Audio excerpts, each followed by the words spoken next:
touch me, touch me, touch me. I like the way she fuck me, fuck me, fuck me, fuck me. Hit it, hit it, hit it, drop. Hit it, hit it, hit it, drop. What's good with YouTube? This your boy CJ. And this your girl RINA. Make sure y'all subscribe to CJ and RINA. Alright, today we got a reaction video on George Carlin. You have no rights. Guys, don't forget to donate at the bottom so we can keep going. I know you're ready because I'm ready. You ready? I'm ready. Let's get it. Customs. Swearing on the Bible. You understand that shit? They tell you to raise your right hand, place your left hand on the Bible. Okay. Does this stuff really matter? Which hand? Does God really give a fuck about details like this? Suppose you put your right hand on the Bible and you raise your left hand. Would that count? Wow. Or would God say, sorry, wrong hand, try again? And what? Why does one hand have to be raised? What is the magic in this gesture? This seems like some sort of a primitive voodoo mojo shtick. Why not put your left hand on the Bible and let your right hand hang down by your side? It's more natural. Or put it in your pocket. Remember what your mother used to say? Don't put your hands in your pockets. Does she know something we don't know? Oh. Wow. Is this hand shit really important? Well, let's get back to the Bible, America's favorite national theatrical prop. Suppose the Bible they hand you to swear on is upside down, or backward, or both, and you swear to tell the truth on an upside down, backward Bible. Would that count? Suppose the Bible they hand you is an old Bible and half the pages are missing. Suppose all they have is a Chinese Bible in an American court, or a Braille Bible and you're not blind.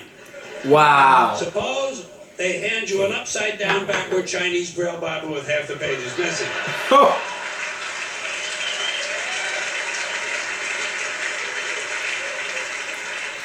At what point does all of this stuff just break down and become just a lot of stupid shit that somebody made up? They fucking made it up, folks. It's make-believe. It's make-believe. Now, all right. Okay.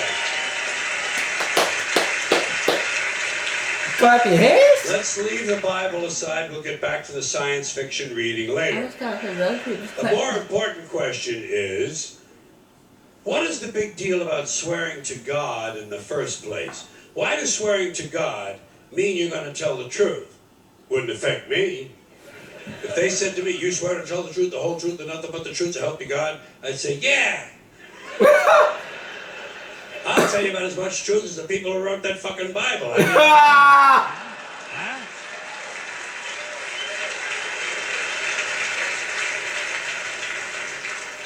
Swearing on the Bible doesn't mean anything. It's kid. Swearing to God is kid stuff. Remember when you were a kid? If you told another kid something he didn't quite believe, he'd say, "You swear to God?" I would always say, "Yeah, I swear to God," even if I was lying. Why not? What's going to happen if I lie? Nothing. Nothing happens if you lie. Unless you get caught, and that's a whole different story. Oh. Sometimes a kid would think he was being slick with me, and he'd say, "You swear on your mother's grave?" I'd say, "Yeah. Why not? First of all, my mother was alive. She didn't even have a grave. Second of all, even if she was dead, what's she going to do? Rise from the grave and come and haunt me? Come and haunt me? All because I told a lie to an 8-year-old? Get fucking real, will you?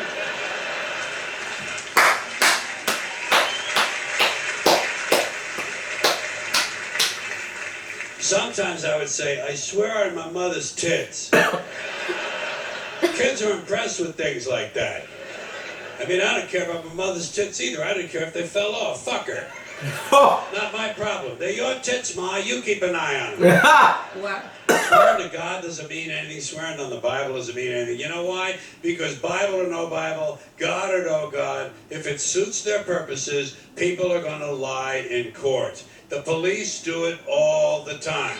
All the time. Yes, they do. It's part of their job to protect, to serve, and to commit perjury whenever it supports the state's faith. Swearing on the Bible is just one more way of controlling people and keeping them in line, and it's one more thing that holds us back as a species. Here's one more item for you, the last in our civics book, rights. Boy, everyone in this country is always running around yammering about their fucking rights. I have a right, you have no right, we have a right, they don't have a right. Folks, I hate to spoil your fun, but there's no such thing as rights, okay? They're imaginary. We made them up, like the boogeyman. The Little Pigs, Pinocchio, Mother Goose, shit like that. Rights are an idea. They're just imaginary. They're a cute idea. Cute. But that's all. Cute and fictional. But if you think you do have rights, let me ask you this. Where do they come from?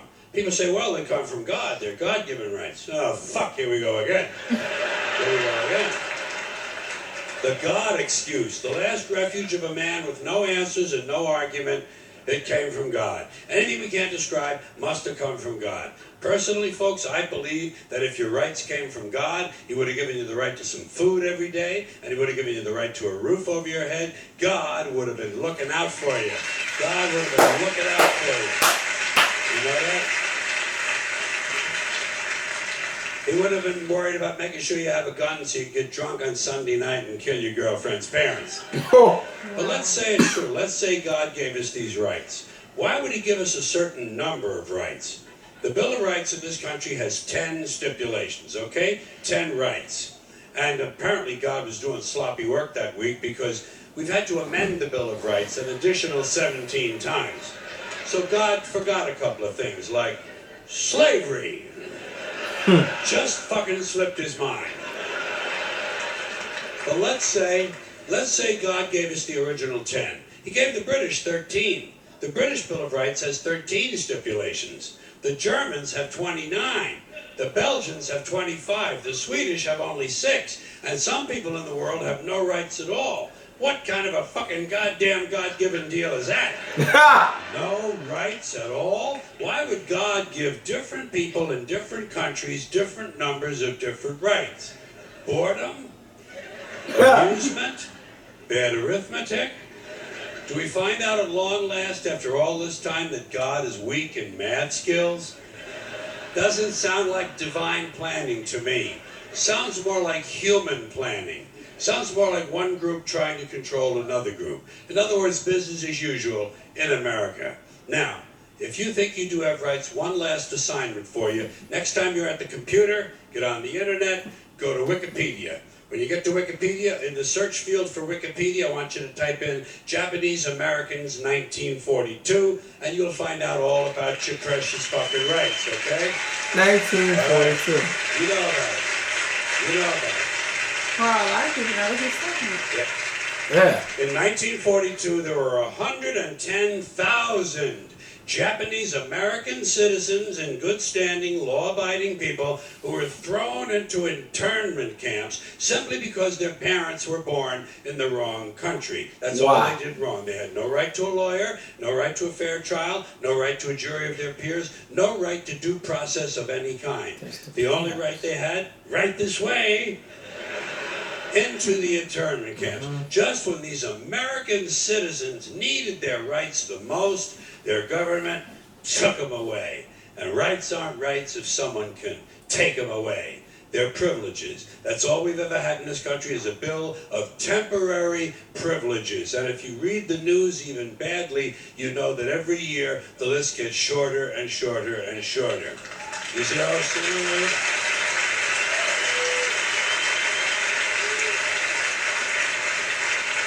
Yeah.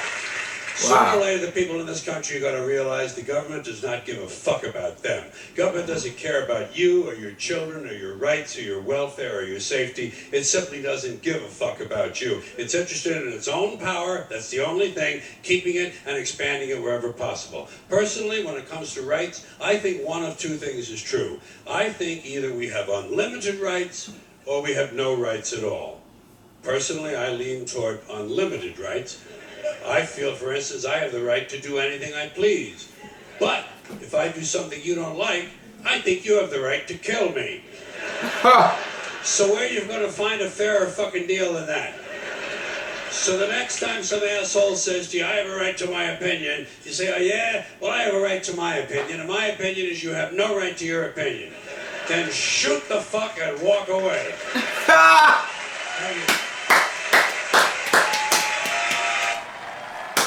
George Carlin actually speaks a lot of acknowledgement words. I know for a fact that someone over here believes so much in God that he does that she does not want to listen to him.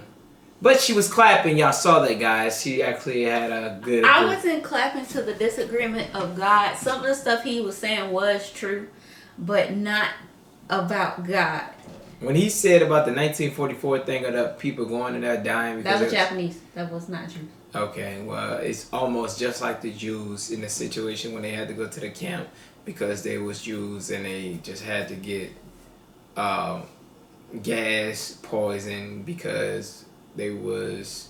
of a certain culture. They was in the wrong space.